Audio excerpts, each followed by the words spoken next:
കുളിക്കുമ്പോൾ ഇതൊന്ന് അല്പം മുടിയിൽ മസാജ് ചെയ്താൽ മതി കേട്ടോ. മുടി വേര് മുതൽ കറുത്ത് 2 ഇരട്ടി വളരുവേ.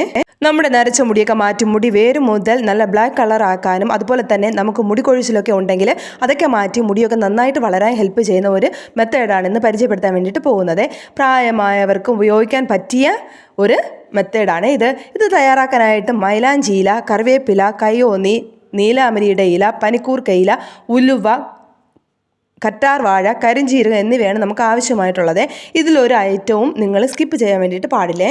ഇതിലിനി മൈലാഞ്ചിയുടെ ഇലയോ നീലാമരിയുടെ ഇലയോ കിട്ടുന്നില്ല എന്നുണ്ടെങ്കിൽ നിങ്ങൾക്ക് പൊടി ചേർക്കാവുന്നതാണ് കേട്ടോ. അത് എപ്പോഴാണ് ചേർക്കേണ്ടതെന്ന് ഞാൻ പറയാം. നേരത്തെ പറഞ്ഞ സാധനങ്ങളെല്ലാം ഒന്ന് അരച്ചെടുക്കണം കേട്ടോ. അരച്ചെടുത്ത സമയത്താണ് നമ്മൾ ഇതിലേക്ക് കരിഞ്ജീരകം ഒരു 3 സ്പൂൺ ചേർത്ത് കൊടുക്കണം. മിക്സിയിലെ ജാറിലേക്ക് വെള്ളം ചേർക്കാതെ തന്നെ ഇതൊക്കെ അരച്ചെടുക്കണം കേട്ടോ. നമ്മൾ അലോവേര ആഡ് ചെയ്തിട്ടുള്ളത് കൊണ്ട് ഇതിൽ വെള്ളത്തിൻ്റെ ആവശ്യം വരത്തില്ല കേട്ടോ. ഇനി ഒരു ഇരുമ്പ് ചട്ടി എടുക്കുക, അല്ലെങ്കിൽ അടികട്ടിയുള്ള ഏത് പാത്രം വേണമെങ്കിലും എടുക്കാം കേട്ടോ. ഇനി അരച്ച് വെച്ചിരിക്കുന്ന മിക്സ് പാത്രത്തിലേക്കാക്കി അതിൻ്റെ നീര് നമുക്ക് അരിച്ചെടുക്കാം. അപ്പോൾ ഇതിൻ്റെ ഡീറ്റെയിൽ വീഡിയോ ഞാൻ ചാനൽ ഇട്ടിട്ടുണ്ട്. സബ്സ്ക്രൈബ് ചെയ്തിട്ട് കയറി കാണാൻ വേണ്ടിയിട്ട് മറക്കരുതേ.